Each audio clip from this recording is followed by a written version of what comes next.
Work done in rotating a dipole in uniform electric field. किसी भी dipole को अगर एक यूनिफॉर्म इलेक्ट्रिक फील्ड में रोटेट किया जाए तो उस वक्त कितना काम होता है, आज हम लोग इसके ऊपर बात करने वाले हैं। जैसा कि यहाँ पर अगर हम लोग देख सकते हैं कि अगर ये एक यूनिफॉर्म इलेक्ट्रिक फील्ड है और इस यूनिफॉर्म इलेक्ट्रिक फील्ड में अगर एक डायपोल इस तरीके से रखा हुआ है कि इन दोनों के बीच में एक एंगल हो रहा है थीटा, तो अगर ये डायपोल इस यूनिफॉर्म इलेक्ट्रिक फील्ड में रोटेट करेगा तो एंगुलर डिस्प्लेसमेंट कितना होगा थीटा, और टॉर्क कितना लग रहा है डायपोल के ऊपर, हम लोगों ने लास्ट क्लास पढ़ा है कि torque is equal to P E sine theta.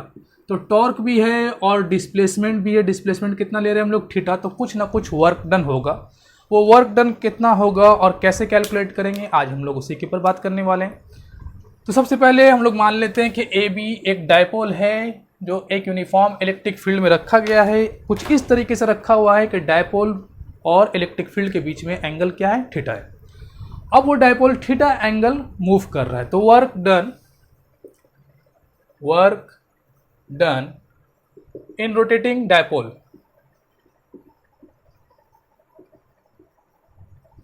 कितना एंगल हम लोग रोटेट करा रहे हैं उसे, एन एंगल थीटा। तो वर्क इज इक्वल टू क्या होगा, work is equal to torque into angular displacement. अब टॉर्क का वैल्यू क्या है, पी ई साइन थीटा। लेकिन ये फॉर्मूले से अगर हम लोग वर्क को कैलकुलेट करते हैं कि थीटा एंगल रोटेट करते वक्त डायपोल में कितना काम हुआ और वो काम किस फॉर्म में स्टोर हो जाएगा, in the form of energy. हम लोग एनर्जी के बारे में बात करेंगे। लेकिन फिलहाल सवाल ये है कि क्या ये टॉर्क का वैल्यू कांस्टेंट है हर पॉइंट पे, तो जवाब है नहीं। क्यों? क्योंकि जैसे जैसे ये डायपोल रोटेट करेगा वैसे वैसे एंगल का वैल्यू चेंज होगा, और जब एंगल का वैल्यू चेंज होगा तो टॉर्क भी चेंज होगा, और जब टॉर्क चेंज होगा तो टॉर्क के अलग अलग वैल्यू के लिए हम लोगों को वर्क का वैल्यू अलग अलग मिलने वाला है। क्योंकि थीटा अगर कम हो रहा है तो साइन का वैल्यू कम होगा, तो फिर टॉर्क का वैल्यू भी कम होना शुरू हो जाएगा। तो इस तरीके से हम लोगों के लिए एक प्रॉब्लम है कि हम लोग टॉर्क का कौन सा वैल्यू यूज़ करेंगे, क्योंकि यहाँ पर टॉर्क तो कॉन्स्टेंट नहीं है, क्योंकि टॉर्क हर अलग अलग एंगल के लिए टॉर्क का जो वैल्यू आने वाला है वो अलग अलग होने वाला है। मतलब यहाँ पर क्या हुआ कि टॉर्क एक वेरिएबल वैल्यू है, कांस्टेंट वैल्यू नहीं है। अब यहाँ पर एक सवाल है कि हम लोग कैसे इसे सॉल्व करेंगे। तो जैसा कि हम लोगों ने क्लास 11 में पढ़ा है कि work done by constant force और work done by variable force. तो कांस्टेंट फोर्स में जो वर्क होता है उसे हम लोग किस तरीके से कैलकुलेट करते थे, work is equal to force into displacement, लेकिन एफ डी कॉस थीटा।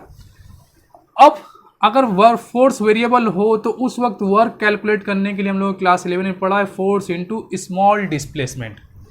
तो अगर फोर्स वेरिएबल होता है तो हम लोगों ने क्लास 11 में सीखा है कि हम लोग छोटे छोटे डिस्प्लेसमेंट का वर्क कैलकुलेट करेंगे और उन सारे वर्क को हम लोग ऐड करेंगे, मतलब इंटीग्रेट कर देंगे, तो हम लोगों को पूरा वर्क मिलेगा। कुछ इसी तरह का कंसेप्ट भी आज हम लोग यहाँ पर यूज़ करने वाले हैं। हम लोग क्या करेंगे कि छोटे छोटे एंगुलर डिस्प्लेसमेंट के लिए वर्क कैलकुलेट करेंगे कि टॉर्क डायपोल थोड़ा सा एंगल घुमा उस वक्त कितना वर्क हुआ, उसे हम लोग ले लेते हैं, मान लेते हैं W1 या DW1 ले लेते हैं। फिर टॉर्क थोड़ा और घुमा तो उस वक्त डिस्प्लेसमेंट θ2 ले लेते हैं, छोटा एंगल, और वर्क डन हम लोग ले लेते हैं DW2। इस तरीके से पूरे थीटा एंगल रोटेट करने में वर्क जितना वर्क होगा उसे हम लोग छोटे छोटे टुकड़ों में बांट देंगे, छोटे छोटे वर्क में उसे तोड़ देंगे और फिर सारे वर्क को हम लोग ऐड कर लेंगे। ऐसा करने से क्या होगा कि हर स्मॉल वर्क में टॉर्क का जो हम लोग को वैल्यू मिलने वाला है वो वैल्यू लगभग 1 होने वाला है। क्योंकि बहुत ही स्मॉल डिस्प्लेसमेंट अगर हम लोग करते हैं, मान लेते हैं कि डायपोल यहाँ से जरा सा घुमा, तो टॉर्क में जो चेंजेस होगा बहुत ही स्मॉल अमाउंट ऑफ चेंज होगा, बहुत ही छोटा सा चेंजेस आएगा, तो उसे हम लोग इग्नोर कर सकते हैं और फिर हम लोग छोटा सा वर्क कैलकुलेट करेंगे और फिर सारे वर्क को ऐड कर देंगे। जैसा कि यहाँ पर हम लोग करने जा रहे हैं कि late DW be work done when dipole rotate through an angle d theta। तो उस वक्त जो छोटा सा वर्क डन होगा उसे हम लोग DW ले लेते हैं। DW is equal to torque into d theta. अब टॉर्क का फॉर्मूला क्या है, टॉर्क इज इक्वल टू है P E sine theta into D theta. ये छोटा सा वर्क हुआ, मतलब छोटे से एंगुलर डिस्प्लेसमेंट के लिए। लेकिन हम लोगों को ये फाइंड करना है कि पूरा एंगुलर डिस्प्लेसमेंट थीटा के लिए कितना वर्क हुआ। ये डायपोल जब थीटा एंगल मूव करेगा तो उस वक्त वर्क काम कितना होगा ये हम लोगों को पता करना है। तो मान लेते टोटल वर्क हम लोगों ने मान रखा है कि W है, तो ये तो फॉर्मूला हम लोग यूज़ नहीं कर सकते। क्यों नहीं कर सकते, ये आप लोगों को रीज़न समझ में आया कि टॉर्क का वैल्यू कांस्टेंट नहीं है। तो टोटल वर्क डन हम लोग W मान लेते हैं, चलिए इसे हटा देते हैं। Total work done is equal to W, और W क्या होने वाला है, W होगा, इंटीग्रेशन करेंगे हम लोग किसे, इस पूरे वैल्यू को PE sign theta D theta. Okay, अब यहाँ पर इंटीग्रेशन करना है तो हम लोग को ये देखना है कि डायपोल किस एंगल से किस एंगल चेंज हो रहा है। फिलहाल अभी डायपोल कितना है, थीटा है, तो थीटा से हम लोग क्या कर रहे हैं, इसे चेंज करेंगे, 0 डिग्री तक लेके जाएंगे। तो इनिशियल एंगल थीटा है, फाइनल एंगल 0 डिग्री। तो इस तरीके से हम लोग एक जनरल फॉर्मूला बना लेते हैं। मान लेते हैं कि डायपोल को हम लोग चेंज कर रहे हैं थीटा 1 डिग्री से थीटा 2 डिग्री। इनिशियली डायपोल का एंगल मान लेते हैं हम लोग थीटा 1, ये वाला थीटा 1 है। उसके बाद डायपोल कुछ इस तरीके से हुआ, इस एंगल को मान लेते हैं थीटा 2। तो डायपोल का एंगल कितना चेंज हो रहा है, थीटा 1 से थीटा 2। तो इसे इस तरीके से लिख लेते हैं, थीटा 1 से थीटा 2। 0 डिग्री भी कर सकते हैं हम लोग थीटा 2 को, कोई प्रॉब्लम नहीं है, लेकिन 0 डिग्री तो एक स्टैंडर्ड वैल्यू है। हम लोग कुछ एक फॉर्मूला तैयार कर लेते हैं जिसमें हम लोग जब जो एंगल चाहे पुट कर सकते हैं, इसलिए हम लोग यहाँ पर थीटा 1 और थीटा 2 का इस्तेमाल कर रहे हैं। अब यहाँ पर PE को हम लोग बाहर ले लेते हैं, तो वर्क इज इक्वल टू हम लोग क्या मिलने वाला है, work is equal to PE integration theta 1 से theta 2 sine theta D theta. अब साइन का इंटीग्रेशन क्या होता है, साइन का इंटीग्रेशन होता है माइनस कॉस थीटा। इसे याद रखना आप लोग, ये मैथ्स में आप लोग पढ़ने वाले हो, थीटा 1 थीटा 2। माइनस को हम लोग बाहर निकाल लेते हैं तो क्या होगा, माइनस PE, उसके बाद अंदर क्या बचेगा, कॉस। तो एक बार थीटा 2 पुट करेंगे, कॉस थीटा 2, फिर माइनस कॉस थीटा 1। ओके, अब ये हम लोगों को क्या मिला, work in rotating a dipole in uniform electric field. कहाँ से कहाँ चेंज हो रहा है, जब एंगल थीटा 1 से थीटा 2 चेंज हुआ। अब ये वर्क जो हम लोगों ने डायपोल के ऊपर किया, तो ये वर्क स्टोर हो जाता है डायपोल में in the form of energy. तो हम लोग कह सकते हैं कि ये डायपोल में एक एनर्जी के फॉर्म में जमा हुआ। अब यहाँ पर हम लोग अलग अलग एंगल के लिए ये फाइंड करेंगे कितना वर्क हो रहा है, मतलब कितना एनर्जी उसके पास जमा हो रहा है। तो कुछ इस तरीके से लिख सकते हैं, इफ़ थीटा 2 को हम लोग मान लेते हैं कि इनिशियली थीटा 2 को 0 डिग्री, इफ़ थीटा 2 0 डिग्री और थीटा 1 को हम लोग ले लेते हैं 90 डिग्री, कि थीटा 1 कितना है, 90 डिग्री में है। तो उस वक्त वर्क कितना होगा हम लोगों के पास, तो हम लोग लिख सकते हैं W is equal to minus PE। Theta 2 90 degree, cos 90 क्या होता है, 0, तो कॉस थीटा 1, और कॉस थीटा 2 0 डिग्री ना, तो कॉस 0 डिग्री 1 होगा, माइनस कॉस 90 डिग्री 0। तो क्या हम लोग को मिला, माइनस PE। ठीक, इसे हम लोग एनर्जी के फॉर्म में भी लिख सकते हैं, एनर्जी या वर्क भी कह सकते हैं, क्योंकि हम लोगों ने पढ़ा है वर्क एनर्जी थ्योरम में कि अगर किसी ऑब्जेक्ट या किसी चीज़ के ऊपर हम लोग अगर कुछ काम करते हैं तो उस ऑब्जेक्ट में हम लोगों का एनर्जी ट्रांसफ़र होता है और उसमें एनर्जी स्टोर हो जाता है। तो ये एनर्जी डायपोल में स्टोर हो गया कि जब हम लोगों ने डायपोल को रोटेट किया किस एंगल से, 90 डिग्री से, मतलब डायपोल कुछ इस तरीके से था, इस तरीके से डायपोल रखा हुआ था। जब इसे रोटेट किया जाएगा इस तरीके, मतलब along the direction of electric field, अगर डायपोल रोटेट करेगा तो उस वक्त वर्क कितना होगा, माइनस PE, और एनर्जी जो जमा होगा उस डायपोल में वो कितना होगा, माइनस PE। इस तरीके से हम लोग अलग अलग एंगल के लिए भी चेक कर सकते हैं। कुछ इस तरीके से हम लोग देख लेते हैं कि मान लिया जाए कि थीटा इनिशियल एंगल थीटा 1 मान लेते हैं 0 डिग्री है, कि इनिशियली डायपोल 0 डिग्री में था और उसे हम लोग रोटेट कर रहे हैं 90 डिग्री। थीटा 2 को ले लेते हैं हम लोग 90 डिग्री, तो उस वक्त एनर्जी कितना होगा या वर्क कितना होगा ये देख लेते हैं। तो वर्क कितना आ जाएगा हम लोगों के पास, माइनस PE, ठीक है, कॉस थीटा 2 90 डिग्री, मतलब क्या होगा 0, माइनस कॉस 0 डिग्री 1, ठीक, तो ये कितना होगा P इंटू E। ये एनर्जी आ जाएगा, ये वर्क होगा जब डायपोल को हम लोग इनिशियली, देखो ध्यान से, थीटा 1 हम लोग कितना ले रहे हैं 0 डिग्री, और डायपोल को रोटेट कितना करा रहे हैं हम लोग 90 डिग्री। तो उस वक्त कितना वर्क करना पड़ेगा, PE वर्क होगा। कितना एनर्जी जमा होगा उसमें, वो भी एनर्जी कितना होगा, PE। इस तरीके से अलग अलग एंगल का इस्तेमाल करके हम लोग ये पता कर सकते हैं कि कितना वर्क हुआ, कितना एनर्जी स्टोर हुआ। ओके, अब हम लोग बात करते हैं डायपोल में जो एनर्जी जमा हुआ वो कब मिनिमम कब होता है। तो हम लोग जानते हैं किसी भी ऑब्जेक्ट के पास मिनिमम एनर्जी उसके स्टेबल कंडीशन में आता है। अगर कोई ऑब्जेक्ट स्टेबल हालत में है, इक्विलिब्रियम कंडीशन में है, तो उसके पास एनर्जी मिनिमम होता है। तो डायपोल के बारे में जहाँ तक सवाल है कि डायपोल इक्विलिब्रियम कंडीशन में कब आता है, तो हम लोगों ने लास्ट क्लास पढ़ा कि डायपोल इक्विलिब्रियम कंडीशन में आता है जब एंगल 0 डिग्री हो, मतलब थीटा का वैल्यू 0 डिग्री हो या थीटा का वैल्यू 180 डिग्री हो। 0 डिग्री को हम लोग कहते हैं स्टेबल इक्विलिब्रियम और 180 डिग्री को अनस्टेबल इक्विलिब्रियम। लास्ट वीडियो में मैंने आप लोगों को बताया था।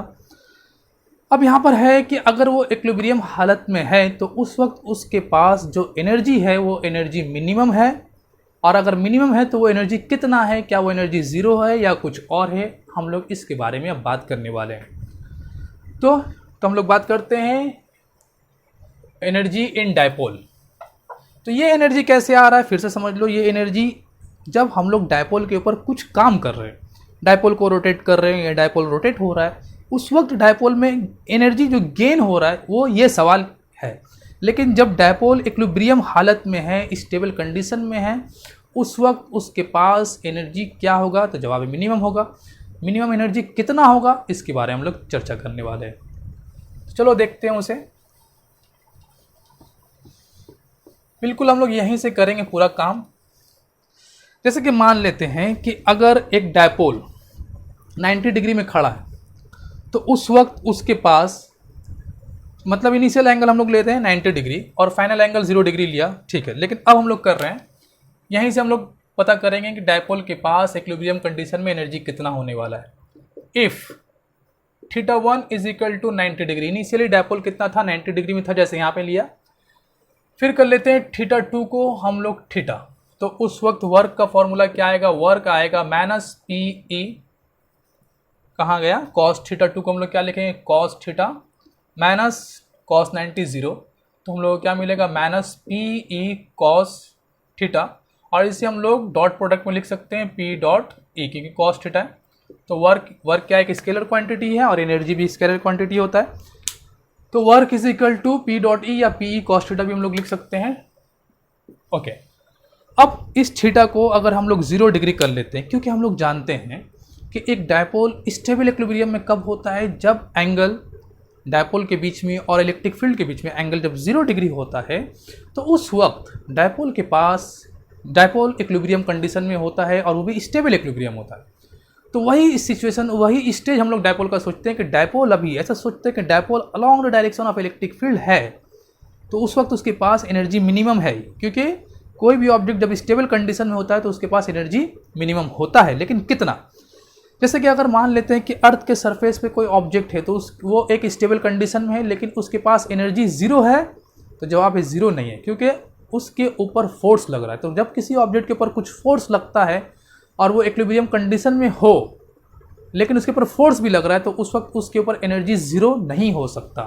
तो यहाँ पर हम लोग ये कह सकते हैं कि ये डायपोल इक्विलिब्रियम कंडीशन में आएगा अगर इफ़ थीटा, इस थीटा को अगर हम लोग 0 डिग्री ले लेते हैं, तो फिर क्या होगा, डायपोल स्टेबल इक्विलिब्रियम कंडीशन में आ जाएगा। लेकिन फिर भी उसके पास हम लोगों को क्या मिलने वाला है, यहाँ गौर करने से हम लोगों को दिखेगा। इस फॉर्मूले से अगर हम लोग थीटा को 0 पुट करते हैं, तो work is equal to minus PE cos 0 degree, और इसे हम लोग लिख सकते हैं माइनस PE। तो ये एनर्जी होगा जब डायपोल इक्विलिब्रियम कंडीशन में होगा, मतलब उसके पास मिनिमम एनर्जी डायपोल के पास क्या होने वाला है, माइनस PE। मतलब किसी भी डायपोल के पास एनर्जी 0 नहीं है। अगर एक डायपोल यूनिफॉर्म इलेक्ट्रिक फील्ड में रखा हुआ है और स्टेबल, अभी हम लोगों ने उसे रोटेट भी नहीं किया, उसे यूनिफॉर्म इलेक्ट्रिक फील्ड में स्टेबल कंडीशन में रख दिया गया, तो फिर क्या हुआ, उसके पास कुछ एनर्जी पहले ही से मौजूद हो गया है, और वो एनर्जी कितना है, माइनस PE। अब अगर उस डायपोल को हम लोग रोटेट करेंगे तो फर्दर उसके ऊपर वर्क करना पड़ेगा और फिर फर्दर उसके पास एनर्जी आएगा। लेकिन फिलहाल इतना एनर्जी हर डायपोल के पास रहेगा अगर वो यूनिफॉर्म इलेक्ट्रिक फील्ड में है और स्टेबल कंडीशन में है। अब हम लोग आगे बात करते हैं कि यूनिफॉर्म इलेक्ट्रिक फील्ड में स्टेबल कंडीशन में इतना एनर्जी डायपोल के पास है, तो अब अलग अलग पॉइंट पर रोटेट करते हैं डायपोल को और देखते हैं कि किस पोजीशन पे डायपोल के पास टोटल एनर्जी कितना आ रहा है। ओके, तो पहले एक कंडीशन लेते हैं कि यूनिफॉर्म इलेक्ट्रिक फील्ड इस डायरेक्शन में है और डायपोल भी कुछ इस तरीके से माइनस Q प्लस Q, तो इस वक्त इसके पास एनर्जी कितना है, एनर्जी हम लोगों को मिलने वाला है, जैसा कि हम लोगों ने यहाँ पर देखा कि एनर्जी कितना है माइनस पीई, एनर्जी, वर्क और फिर टोटल एनर्जी। ये तीन कैलकुलेशन करते हैं हम लोग डायपोल के अलग अलग एंगल के लिए, अलग अलग एंगल में जब डायपोल को रखते हैं तब। तो यहाँ पर देखो एनर्जी कितना होगा माइनस पीई, अभी हम लोग इस डायपोल को रोटेट नहीं कर रहे हैं तो वर्क कितना हुआ 0, तो टोटल एनर्जी कितना मिला हम लोग को माइनस पीई, क्योंकि वर्क भी क्या है एक एनर्जी है। ओके, अब इस डायपोल को हम लोग 90 डिग्री रोटेट करते हैं, 90 डिग्री रोटेट करने से क्या होगा माइनस क्यू यहाँ चला आएगा, प्लस क्यू यहाँ चला आएगा। अब इसके पास एनर्जी कितना है, क्योंकि पहले एनर्जी डायपोल के पास कितना था माइनस पीई, चलो माइनस पीई लिख लेते हैं। जब 90 डिग्री रोटेट करेंगे डायपोल को, जैसा कि हम लोगों ने फॉर्मूला में देखा, 90 डिग्री रोटेट करने से डायपोल के पास एनर्जी आता है पीई। अभी थोड़ी देर पहले मैंने आप लोगों को बताया था कि 90 डिग्री रोटेट करेंगे तो इतना वर्क होगा और वो वर्क एनर्जी के फॉर्म में जमा हो जाएगा, तो इतना एनर्जी उसके पास जमा हुआ, तो टोटल एनर्जी कितना हुआ डायपोल के पास 0। ये कंडीशन ध्यान रखना है कि एक डायपोल के पास टोटल एनर्जी 0 कब होगा, जब डायपोल इलेक्ट्रिक फील्ड के साथ 90 डिग्री रोटेट कर जाए। अगर हम लोग किसी डायपोल को 90 डिग्री रोटेट कराते हैं इलेक्ट्रिक फील्ड में तो उसके पास टोटल एनर्जी 0 हो जाएगा।